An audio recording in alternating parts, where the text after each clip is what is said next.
Amigos que acompanham o portal de notícias TN Brasil TV e mais precisamente a coluna Jus Pará, hoje eu irei conversar com a doutora Érica Carvalho das Chagas. Inclusive, recentemente fizemos uma postagem nas redes sociais da coluna que nós temos intitulada Líderes do Direito. Inclusive, em novembro estaremos realizando a segunda edição. Advogados, advogadas, acadêmicos e outras personalidades do mundo jurídico estarão sendo homenageados. Então é um prazer, doutora Érica, contar com a sua presença aqui. É importante dizer que a doutora Érica é advogada na área eleitoral e administração pública, especializanda em direito público, diretora da CAPA Jovem Isso. Pará, e vice-presidente da AJA. Daqui a pouco vamos falar sobre esse assunto e também integrante da Transparência Eleitoral Brasil. Eu acabei de imprimir um texto da Transparência para refletir sobre um dos temas que, inclusive, é um trabalho muito bonito. Então, doutora Érica, muito obrigado. Obrigada. Prazer é meu de ter recebido esse convite, né? De ter tido a postagem. É uma honra, como eu havia comentado na postagem, ser reconhecida por você, que está inserido no nosso meio, que divulga notícias importantes sobre o meio jurídico, político. Então, é uma honra para mim estar aqui nesse momento e ter recebido esse convite.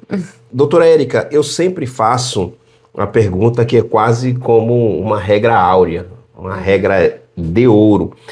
O que te motivou, o que te conduziu a escolher o direito? Sim. Eu sempre fui uma pessoa que gosta de falar muito, desde criança. Então, eu sempre gostei de me comunicar. Cheguei a pensar em jornalismo também, só que eu tive um exemplo dentro da minha casa, que foi o meu pai. Meu pai é policial civil e ele me inspirou muito a seguir a carreira do direito. Logo que eu ingressei no direito, eu pensava em ir para esse lado do serviço público e tudo mais, mas conforme eu fui estudando, fui conhecendo cada vez mais, eu vi que realmente eu gostaria de exercer a profissão da advocacia. E para mim é muito interessante essa questão de debater, de argumentar e de tentar convencer o outro, né? Então, quando eu passei no direito, quando eu passei na OAB, inclusive, foram datas muito especiais, tanto para mim quanto para minha família, porque era algo que eu queria muito e que o meu pai também ficou muito feliz que eu tenha escolhido essa área. Doutora, no início nós fizemos aqui referência à publicação que foi feita na TN Brasil TV, e ali a doutora pôde ver o feedback, né, o carinho, né, de amigos, talvez amigos também da sua área, né, profissional. Como é que foi esse momento aí de tantos feedbacks? Olha, foi muito interessante, porque quando você publicou, eu esperava apoio de algumas pessoas, mas eu confesso que eu fiquei surpresa com a quantidade de pessoas que me apoiaram ali naquela publicação, que demonstraram ter admiração no meu trabalho, demonstraram acreditar no meu trabalho, inclusive pessoas que eu conheço e pessoas que eu não conheço. Então, foi muito legal saber dessa visibilidade, sabe? Saber que eu estou sendo indicada, que acreditam na forma que eu trabalho e saber também que a rede social traz uma credibilidade para a pessoa, né? Ela ajuda nessa questão do networking, ajuda a conhecer o trabalho. Então, foi muito legal ver que existem pessoas que me admiram e que apoiam o meu trabalho. Foi muito interessante ver isso através da sua rede social, sabe? A doutora mencionou que começou na advocacia criminalista. Foi. Então fala um pouco pra gente do teu início na advocacia até o presente. Tá. Como eu disse anteriormente, né, o meu pai ele foi uma grande inspiração para mim dentro do direito. E por ele atuar na área criminal, sempre foi um interesse muito grande meu, a área criminal. Só que ao longo da faculdade foi que eu percebi que eu tinha vontade de atuar no criminal, mas como advogada. Eu queria defender. E a partir do estudo da criminologia, eu encontrei a política criminal, ainda em grupos de trabalho, inclusive foi onde eu conheci a doutora Enia, que é a presidente da AJA, a gente estudou juntas sobre criminal, e durante esse estudo da política criminal, eu comecei a minha atuação. E aí, os meus primeiros anos de advocacia foi dentro da advocacia criminalista, né? Mas ao passar do tempo, quando eu fui estudando cada vez mais sobre a política, eu fui vendo que eu me identificava muito com isso. E aí surgiu a transparência eleitoral. No meu último ano de faculdade ainda, iniciou o projeto da transparência eleitoral no Brasil. Então, quando o projeto iniciou, eu estava ali com uma professora minha, que foi a Juliana Freitas, ela que me mostrou o projeto. Ela falou, olha, vai ter esse projeto, vê se te interessa, te inscreve se for do teu interesse. E aí eu me inscrevi para participar, e a partir dali foi onde eu tive o contato direto com a política.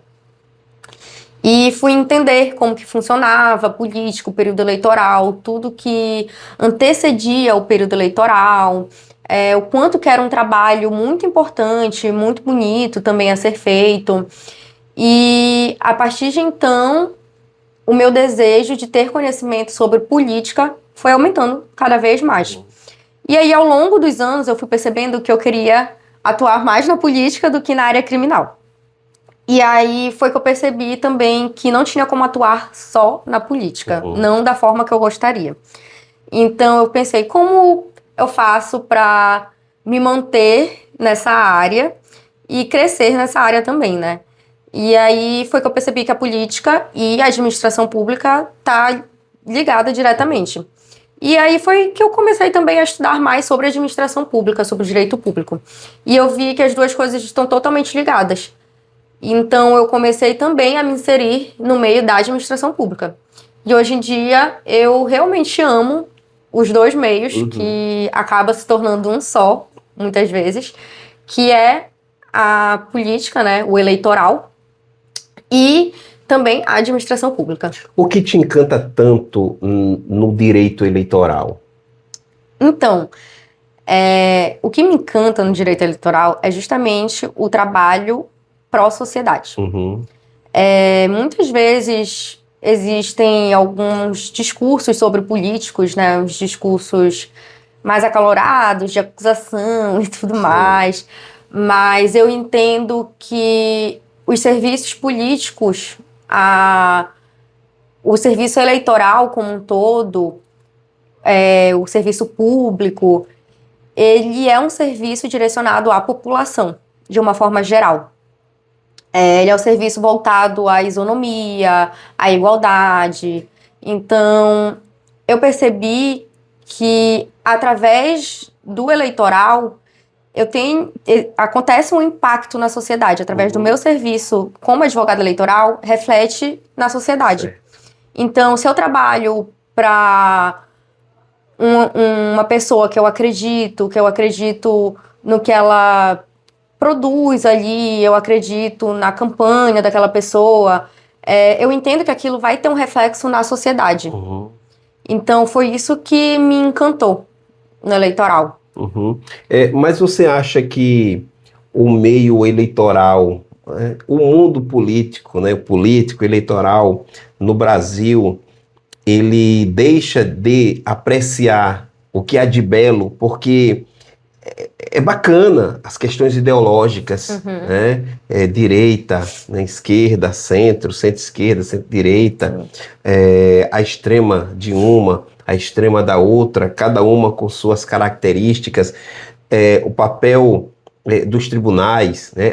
A zona eleitoral, o Tribunal Regional Eleitoral, aí não resolve a parada ali, sobe para o TSE, que tudo isso faz parte do jogo.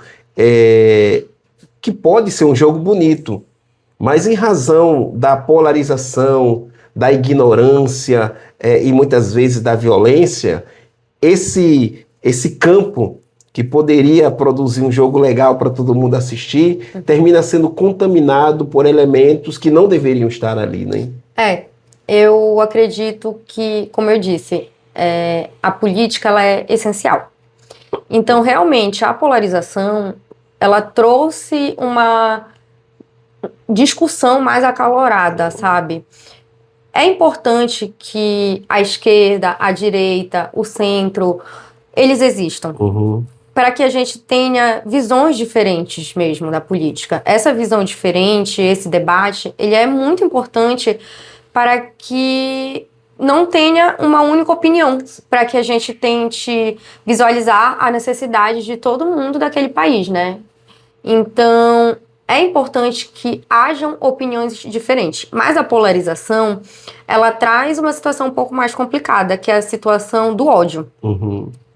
Quando tem o extremo de cada lado, ele também traz junto o ódio. Então, quando deixa de ser opinião para se tornar um discurso de ódio, aí é que se encontra o problema, né? Porque acaba deixando de ser um debate harmonioso, um debate essencial, e se torna apenas um discurso de ódio. Então, eu acredito que a polarização, ela traz essa complicação para a política.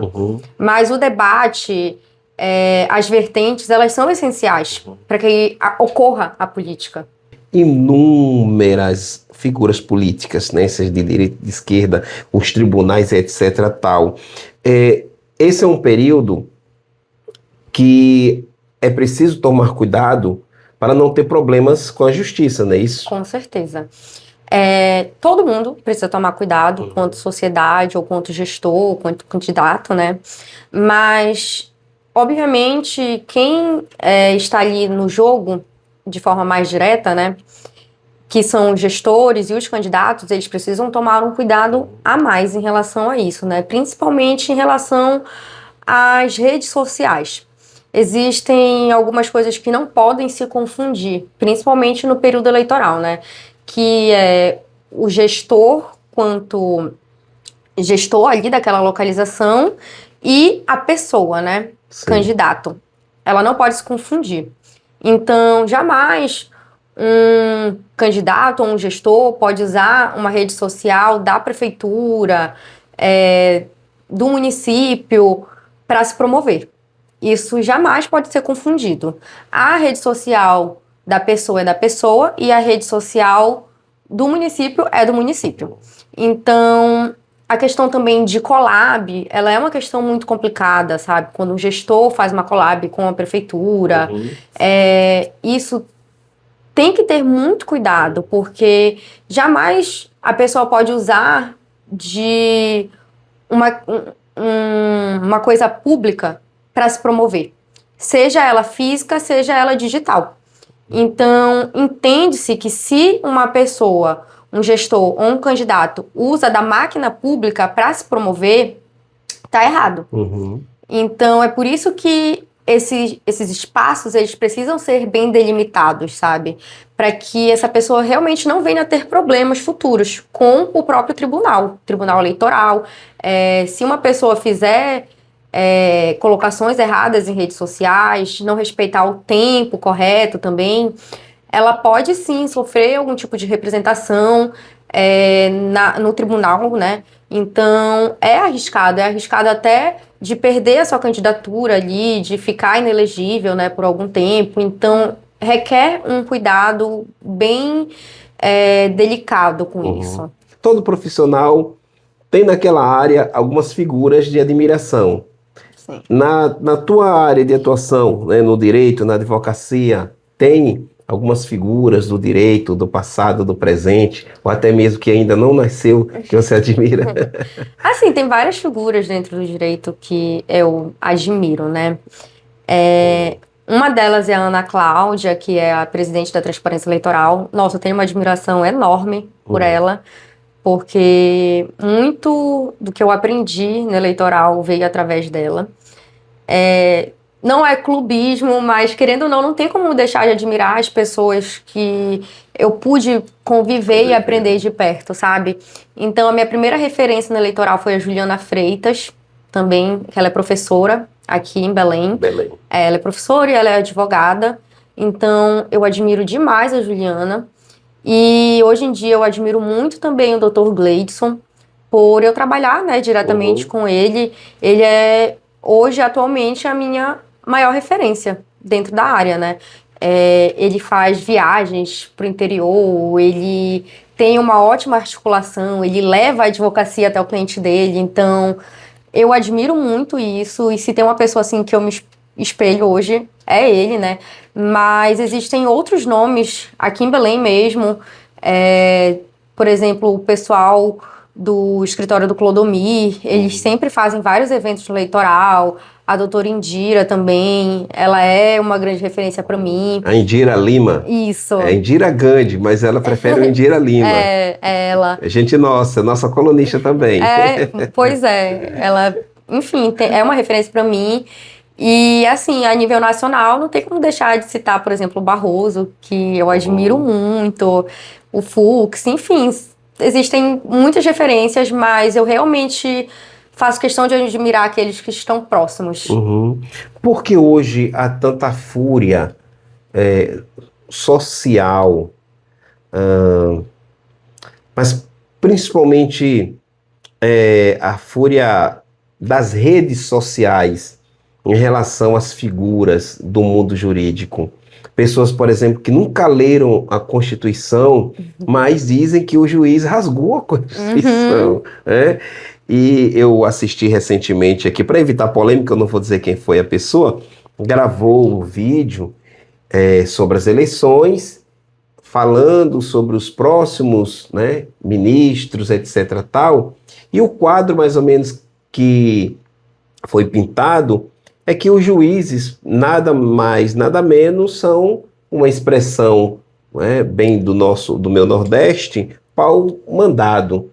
Estão, assim, tirando, né, dos magistrados o que a gente entende, né, assim, por imparcialidade, autoridade, credibilidade, etc. Então, às vezes, até a imprensa ajuda a construir ou fortalecer esse sentimento de que está tudo acabado, né? Então, de onde é que vem essa ira, né, cada vez maior em relação... Aí tem a questão dos penduricalhos e tem uma série de elementos. E os advogados não passam, não são livrados dessa situação, porque advogado é tudo bandido, porque defende bandido, então ele entra também nesse pacote. Sim.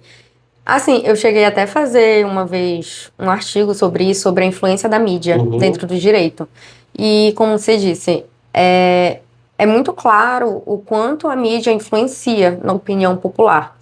Isso muitas vezes é bom, porque leva informação às pessoas, mas algumas vezes também é prejudicial. Por quê? Dependendo de como for o teor da reportagem, de como aquilo é transmitido, pode ser interpretada de várias formas, né?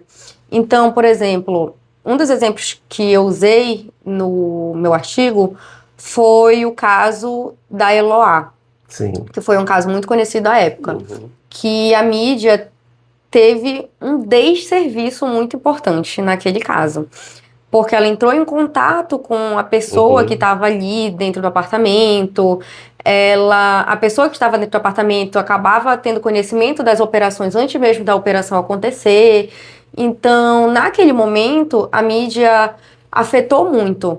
Então, outra forma da mídia afetar o trabalho, né, do judiciário e tudo mais, é quando tem um caso de clamor público e o judiciário e os advogados, eles precisam analisar aquilo de forma profissional, imparcial. Só que quando a mídia leva aquilo a debate popular, o clamor público ele fica muito forte. E o judiciário começa a ser cobrado das pessoas. Então, acaba que muitas vezes a opinião popular interfere naquele julgamento, enquanto aquele julgamento deveria ser imparcial. Então, é muito complicada essa questão da imparcialidade, porque enquanto muitas pessoas entendem que um juiz, um advogado, as pessoas do judiciário devem ser imparciais, outras pessoas da sociedade entendem que o juiz deve agir de tal forma, que o advogado tem que agir de tal forma. Então, vai começando a ter várias opiniões sobre aquilo. Enquanto que a gente deve ser imparcial. Se eu tenho um cliente e o meu cliente está me pagando por aquilo, eu estou fazendo uma defesa para ele e tudo mais, eu estou trabalhando para o meu cliente. Então, eu não tenho que pensar no lado de fulano, no lado de ciclano. Eu tenho que pensar no lado do meu cliente. Quando o médico está ali, por exemplo, atendendo um paciente, ele tem que pensar em salvar a vida daquele paciente. Assim como quando eu estou defendendo o meu cliente, eu tenho que pensar na defesa do meu cliente. E às vezes isso é difícil de ser digerido pelas pessoas, sabe? Que independente do que a pessoa fez, ela tem o direito de ser defendida. É questão de direito, e não do que eu gosto, se eu aprovo ou se eu desaprovo o que aquela pessoa está fazendo, entende? Então, as mídias, elas servem muito pra gente, até como atuação, pra gente divulgar o nosso trabalho, ou pra gente usar elas a favor do nosso cliente, mas se nós não soubermos usar ela a nosso favor, elas podem ser também um empecilho para a gente, no sentido de que, através das mídias, as pessoas acham que podem opinar o que querem. E muito mais agora através do digital, né? Do meio digital. Ouvi muito aquela frase de que o digital é terra de ninguém, quando na verdade não é, né? Então muitas pessoas vão ali no digital e acham que podem dar uma opinião agressiva, uma opinião que não é verdade, né? Quando na verdade não funciona assim. Então, as pessoas têm que ter cuidado com as opiniões que são dadas ali e tem que lembrar também que atrás daquela rede, né, daquela tela, é uma pessoa que está ali atuando, exercendo o seu trabalho, é uma pessoa que está exercendo o seu direito de ser defendida. Então, é um assunto muito delicado. A doutora acha que os advogados, que a advocacia, né, os profissionais da advocacia precisam ter um pouco de cuidado quando comentam um determinado assunto, né, uma determinada matéria, o Flávio Dino está falando, o André Mendonça está falando, então olha os comentários, que não tem nada a ver com o que o magistrado está falando, é coisa muito pessoal, é ataque à honra, é ataque a mais aquela coisa toda. O advogado tem que ter cuidado também com isso? Sem dúvida, com certeza a gente tem que ter cuidado com isso. Afinal, todos nós somos colegas de trabalho. Independente se a pessoa é juiz, se é um promotor, se é um defensor público, se é um advogado, todos nós estamos inseridos no meio jurídico. Então, todos nós somos colegas de trabalho. E é importante que a gente respeite a profissão do outro, né? Então, imagine, se eu arranjo uma briga com o ministro, por exemplo, e um outro dia eu vou lá fazer uma sustentação de um cliente meu com aquele mesmo ministro que eu fiz vários comentários absurdos sobre ele na rede social. O ministro, querendo ou não, por mais que ele seja imparcial, ele vai me olhar com outros olhos.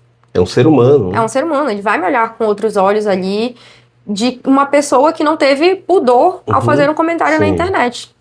E fica uma situação complicada, um clima, né, ruim. Então, é importante que a gente saiba manter o profissionalismo nas redes sociais também. Claro que nós temos opiniões e claro que também nós podemos dar nossas opiniões, né, sendo advogado, sendo juiz, tudo mais, a gente pode dar nossa opinião, é um direito nosso. Mas toda opinião requer cuidados. E a gente, quanto pessoas inseridas no meio jurídico, nós devemos ter mais cuidado ainda. Porque eu não sei o dia que eu posso cruzar com aquela pessoa profissionalmente. E não é por uma questão de medo de retaliação, mas é por uma questão de profissionalismo, de manter o decoro, de manter ali um ambiente confortável de trabalho, né?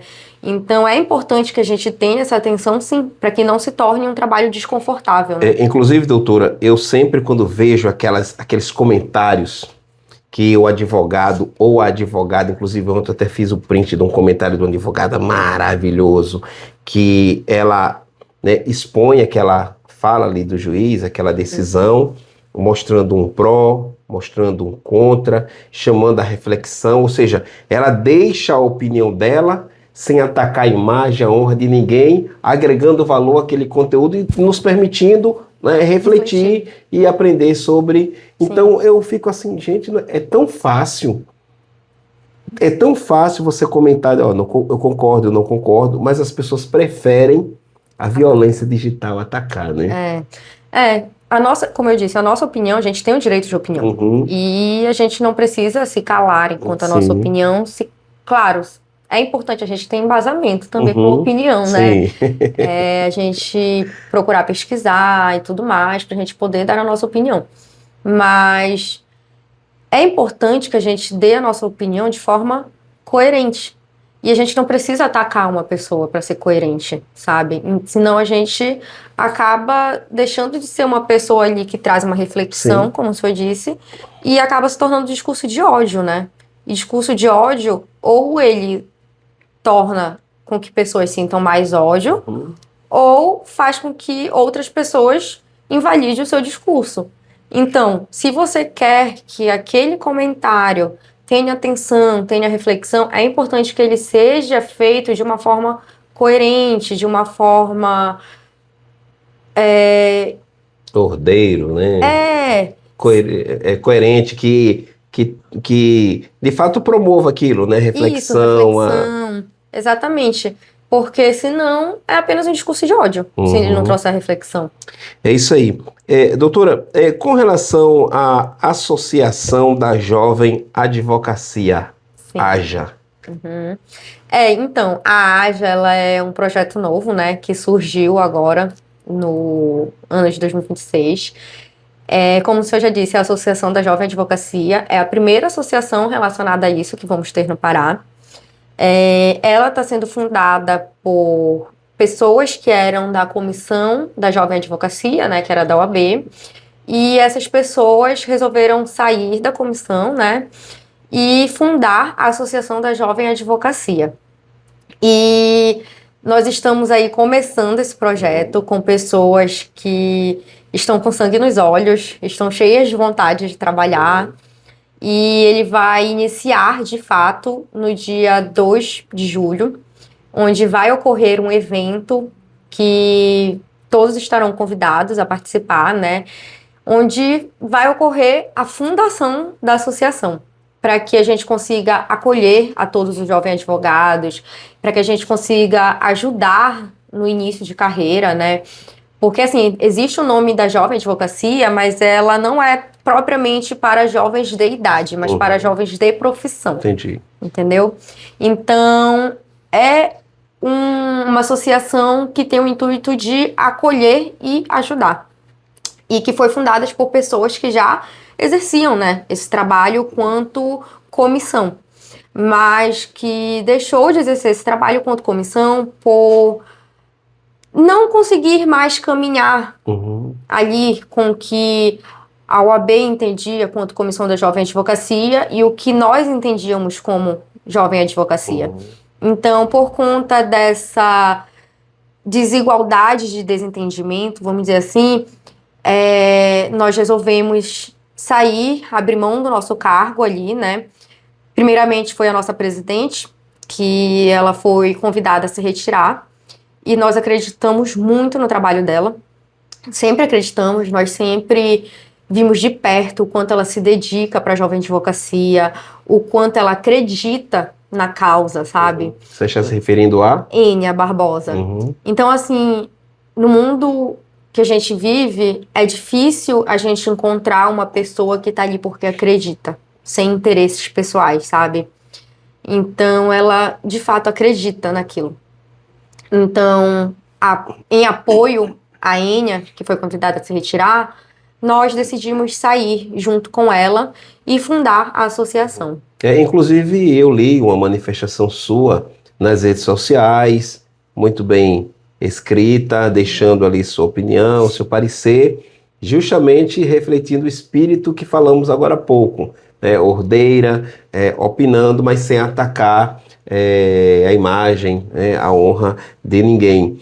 Mas não ficou nenhuma sequela, nenhuma indiferença com as lideranças da OAB? Como é que... Então, a gente só começou esse trabalho, né, em prol da Jovem Advocacia, porque foi nos dado um espaço. Certo. E esse espaço foi dentro da OAB. Então, sempre serei grata por ter tido esse espaço ali, por ter iniciado um trabalho que me orgulho muito.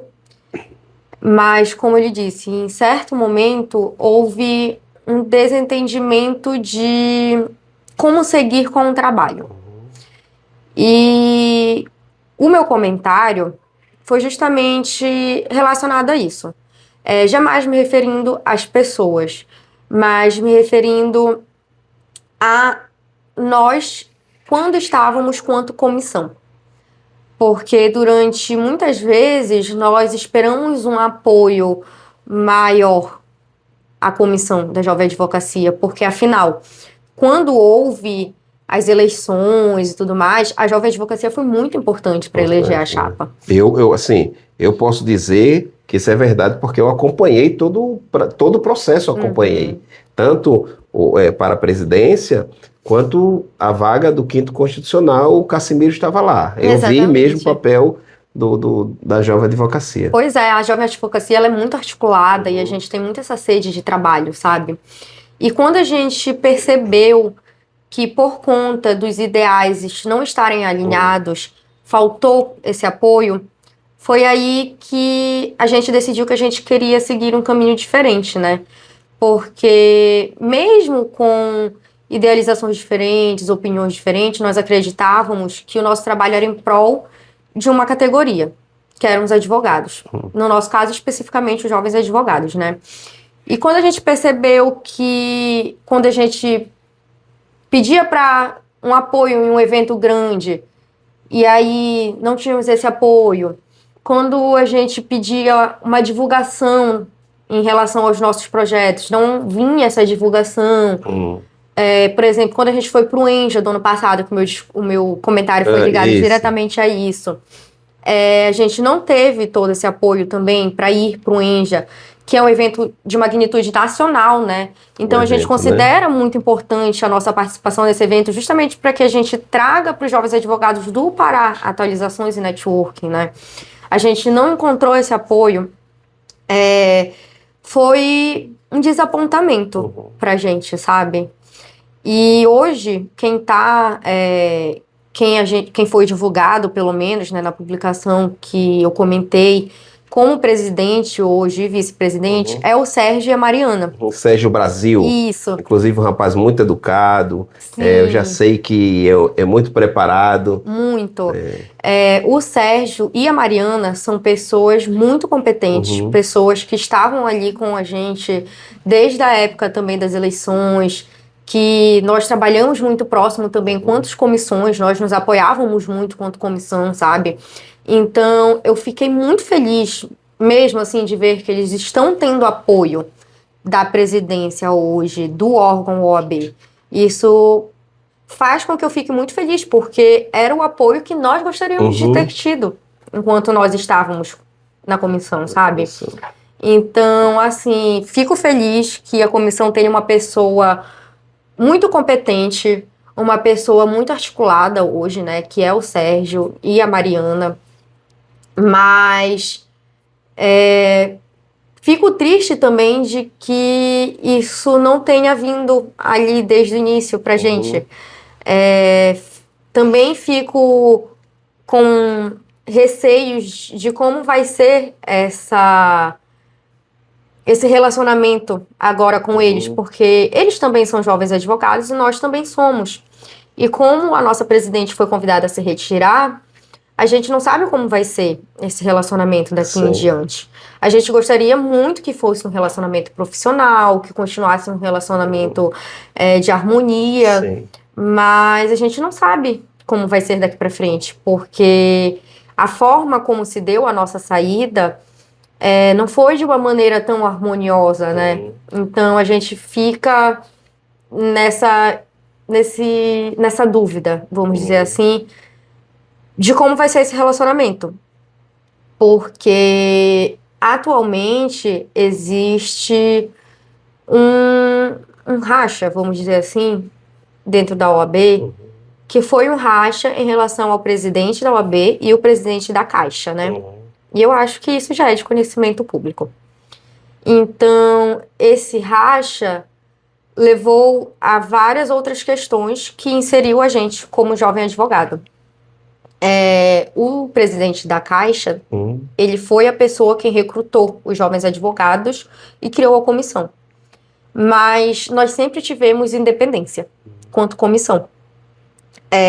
A gente nunca foi ditado pelo Alvimar, ele nunca impôs pra gente o que ele gostaria que fosse feito ou a quem a gente se aliasse. Mas ele sempre demonstrou apoio. Sempre que a gente precisava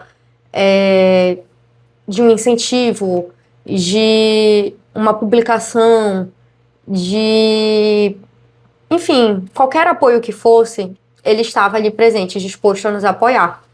E eu não sei se isso gerou algum incômodo por conta do racha, ou se isso foi confundido com a gente estar tomando um lado da coisa, quando na verdade a gente só queria trabalhar. E diversas vezes a gente tentou deixar isso muito claro. Sem a conotação política, o que vocês queriam era trabalhar, uma comissão ativa. Exatamente. Então, a gente viu que por conta da gente não tomar um lado, foi entendido como se a gente já tivesse tomado. E daí veio o convite, né, para nossa presidente. Então, hoje, acaba que a gente tem boas relações com quem manteve boas relações com a gente, e a gente fica nessa dúvida com quem não gostou do trabalho que a gente estava fazendo. Então, a gente mantém uma boa relação hoje com o Dr. Alvimar, porque, independente da gente concordar ou discordar dele, ele sempre demonstrou apoio pra gente. E, em relação à instituição OAB, fica essa dúvida, se a gente vai conseguir manter uma boa relação, se a gente não vai conseguir, pela forma que as coisas se deram. Entendi. A nossa, vamos dizer assim, a nossa esperança, né, é que as instituições, no caso a OAB, que é natural ter os sentimentos políticos, partidários, né, as cisões elas acontecem, mas a minha, não vou dizer, não sei se é esperança, mas o meu sentimento é que a OAB, os advogados, as advogadas consigam lidar com as diferenças de maneira madura, de maneira ordeira e profissional. E quando vier as eleições, cada um vota naquele que acha bom, que acha ruim, se entende que tem que ser renovado, renova, se acha que tem que reeleger, se reeleja, e que consiga, de fato, lidar com as problemáticas de maneira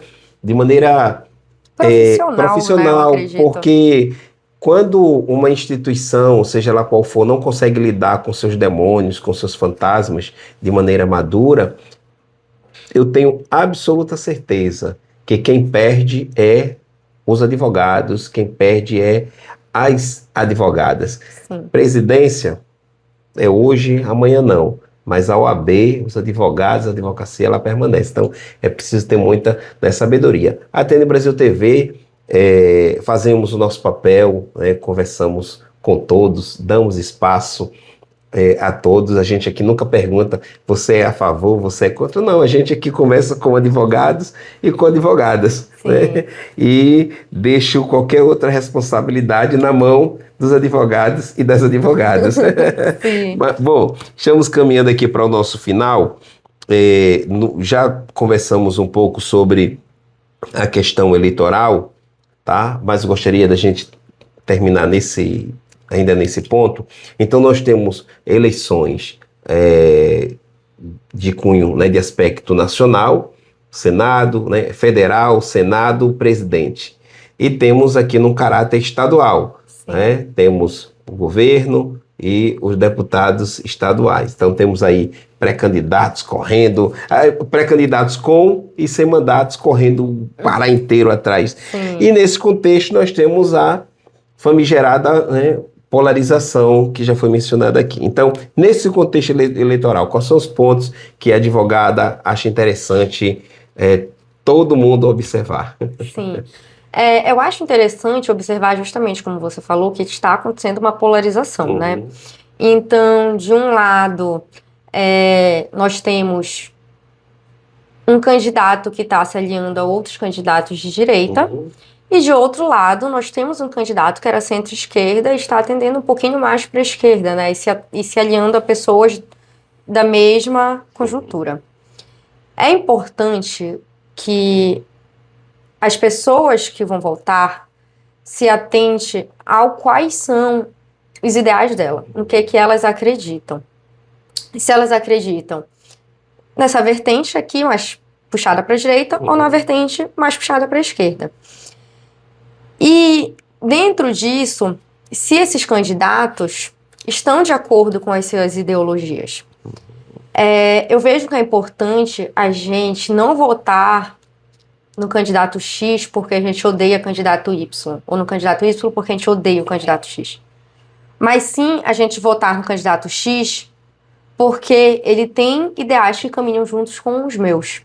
No candidato Y, porque ele tem ideais que estão junto com os meus ideais. Então é importante que a população civil se identifique com os seus candidatos. Claro que muitas vezes não vai se identificar de uma maneira geral, né, com tudo que ele fala. Mas é importante que você entenda em qual caminho você quer que a política siga. E vote no caminho que quer que a política siga. E não porque você odeia fulano ou ciclano, mas porque você acredita nesse ideal de política. Só te interrompendo, porque o brasileiro tem muito isso, de votar com base no eu amo ou eu odeio. Né? Então, com base nesse sentimento, não importa o que ele fez, o que ele não fez, o que ele realmente pensa de verdade, isso é muito perigoso, né? É muito perigoso, porque vai se criando, justamente como eu falei, a narrativa de ódio. De eu vou votar em X porque o passado do fulano criou um discurso de ódio sobre o passado dele. Sendo que esse candidato, ele também não governa sozinho. Sim. Ele governa junto com o partido, ele governa junto com outros candidatos. Por isso existem as alianças, e por isso as alianças estão sendo criadas agora. Porque é um conjunto de ideias que vão estar ali, né? Esse conjunto de ideias que vão ser executadas. Então, o discurso de ódio, ele traz muito isso de eu vou votar nesse candidato porque eu odeio o que fulano fez no passado dele. Claro que é importante a gente ver o passado do candidato que a gente vai votar, né? Sim. Mas é importante, mais ainda, que a gente entenda quais são os ideais desse partido, quais são os ideais desses candidatos, qual o ideal dessa coligação. Porque não adianta você votar num candidato se o partido dele vai contra tudo que ele fala. Porque ele vai estar ali junto com o partido. Então, se o discurso dele é contrário ao próprio partido, ele não vai conseguir fazer a política dele. Então, por isso que é importante que a gente tenha esse olhar voltado para o partido também, sabe? É importante que a gente se atente para o partido, para as pessoas que estão inseridas naquele partido e vote de maneira consciente.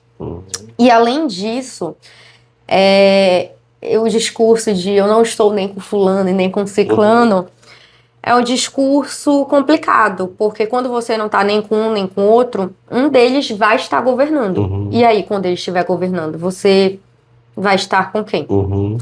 E não é porque você elege uma pessoa que você perde o direito de criticar ela. Sim. Muito pelo contrário. A partir do momento que você elege essa pessoa, você tem mais direito de cobrar ela, porque você votou nela acreditando no discurso dela. Então você vai cobrar o que foi prometido.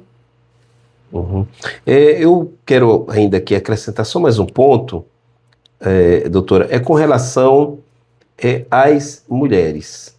Cada vez mais mulheres adentrando nesse processo eleitoral, mas isso também não significa dizer que as mulheres estão sendo respeitadas, sim, ou até mesmo se dando, né, o respeito que se deve.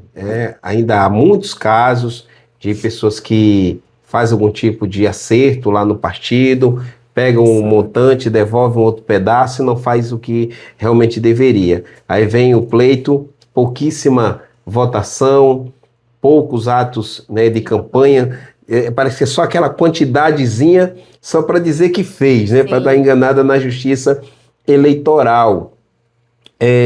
Temos também mulheres que de repente aparecem de uma hora para outra, defendendo as pautas das mulheres, mas aí quando a gente procura alguma coisa nos anais da história, não tem nada daquela pessoa defendendo as pautas das mulheres, ou seja, é um uso absolutamente para atender uma conveniência ali, né, do momento. Então, nesse pacote, a questão da mulher, como é que a doutora avalia? Então, é muito comum, inclusive, a gente ver no judiciário, né, sustentações, por exemplo, no TRE, quanto à questão de gênero, de candidaturas fraudulentas, de mulheres sendo usadas para conseguir a cota e tudo mais. Então, é muito importante que tanto as candidatas quanto as eleitoras estejam atentas a esses fatos. Quanto candidata, é importante que a mulher entenda qual é a pauta que ela quer levar. E entender que esse direito, que foi muito difícil de conseguir, de ser conquistado, é um direito que ele precisa ser exercido de forma consciente. E quando a gente usa de um direito que foi conquistado por mulheres para beneficiar homens, a gente está jogando esse direito fora, né? A gente está desvalorizando toda uma luta. Então, é muito importante que as mulheres tenham consciência de que foi um direito conquistado por nós, que foi lutado. Então, a partir do momento que a gente usa dele para beneficiar homens, a gente está desvalorizando toda uma luta, toda uma conquista, né, ali. E é importante também que isso não passa despercebido pelo judiciário. O judiciário ele está atento a esses casos e eles podem não ser julgados ali de imediato, mas eles são julgados. Por exemplo, até hoje existem julgamentos ali que estão em pauta no judiciário das últimas eleições, que aconteceram em 2024. Então, são julgamentos que, às vezes, uma pessoa pode vir ali e querer iludir, né, uma mulher de falar que, vai lá, não vai dar em nada, não vai dar problema para você, mas vai dar problema. É uma situação complicada em que a mulher é usada apenas de manejo de voto, né? E quanto à eleitora, é importante que a eleitora entenda também que não é porque é uma candidata mulher que ela está trazendo pautas femininas. Então, hoje em dia, infelizmente, existem mulheres que estão inseridas no meio políticos, mas que não estão lutando por causas de mulheres. Então, é importante que a gente tenha esse olhar também de entender quais são as candidatas que estão ali lutando pelas mulheres. E votar, se for do interesse, nessas candidatas. Se o seu interesse é ter uma voz feminina ali, é importante que a gente lute por uma mulher que traga uma luta feminina, que traga debates em prol da mulher. Então, quando eu escolho a minha candidata, eu não tenho que escolher a candidata por unicamente ser mulher. Claro que é muito bom ter mulher inserida ali no meio, majoritariamente masculino, né? Porque a gente acredita que aquela pessoa vai ter uma visão de um lado da mulher. Mas é importante também que a gente entenda a pauta, que a gente vote numa mulher que traga a pauta da mulher, que defenda a mulher, que entenda esse olhar voltado para a mulher e defenda isso quando estiver ali inserida no meio. É isso aí. Conversei com a advogada a doutora Érica Chagas, muito boa nas palavras, né? Se o Enéas Carneiro estivesse aqui,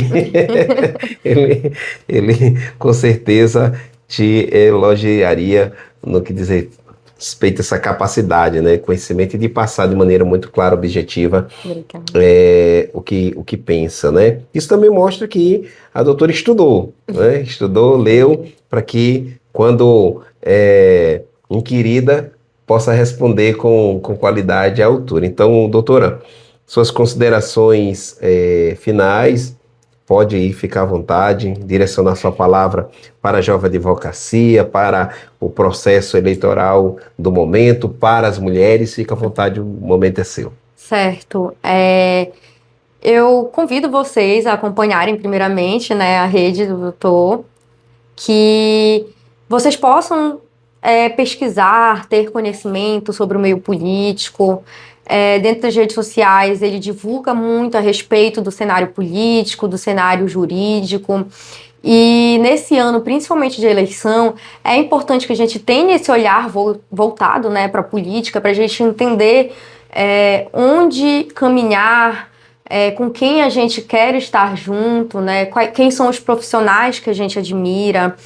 E quanto jovem advogada, convido vocês também a ter esse olhar voltado para a jovem advocacia, quanto ao profissional jovem, entender que ele é sim uma pessoa qualificada, que estar ali em busca de conhecimento.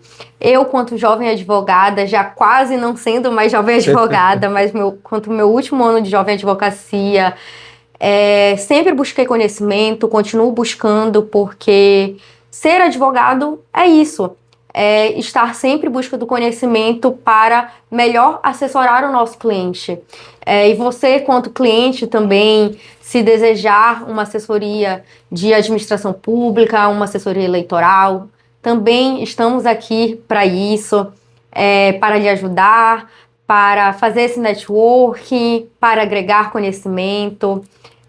Então, é isso. Fico feliz de ter esse espaço quanto jovem advogada, para mostrar aqui o meu trabalho da AJA e também quanto advogada eleitoral e advogada pública para divulgar o meio eleitoral e o meio público também, né, dentro da gestão pública, das políticas públicas.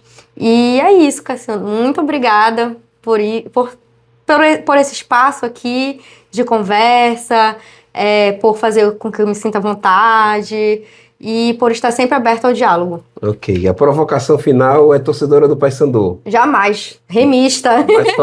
Mas torce pro Vasco. Não, jamais também. Flamenguista. Mas gosta de açaí com granola. Nunca. Leite açaí condensado. com farinha. Errei todas aqui, né? Então, doutora, obrigado mais uma vez, Muito tá obrigada. bom? A doutora não tomou café porque essa hora... Já não posso mais, não senão ficou mais, né? acelerada. Tá certo, é porque sempre tem um cafezinho, tem uma Coca-Cola, ela também não quis tomar a Coca-Cola. E às vezes, né, tem advogados que vêm aqui, a gente coloca uns salgadinhos, alguma coisa, mas já tem outros que não tem nada, aí a gente recebe uma mensagem: "Ih, rapaz, não me deram nada aí, né?" Não, que isso. Mas é isso, doutora, muito obrigado, tá bom? Eu que agradeço. Ok, então um grande abraço para todos vocês que nos acompanham, comente, curtam, acompanhem o nosso trabalho, tanto pelo portal de notícias TN Brasil TV, quanto por nossas redes sociais.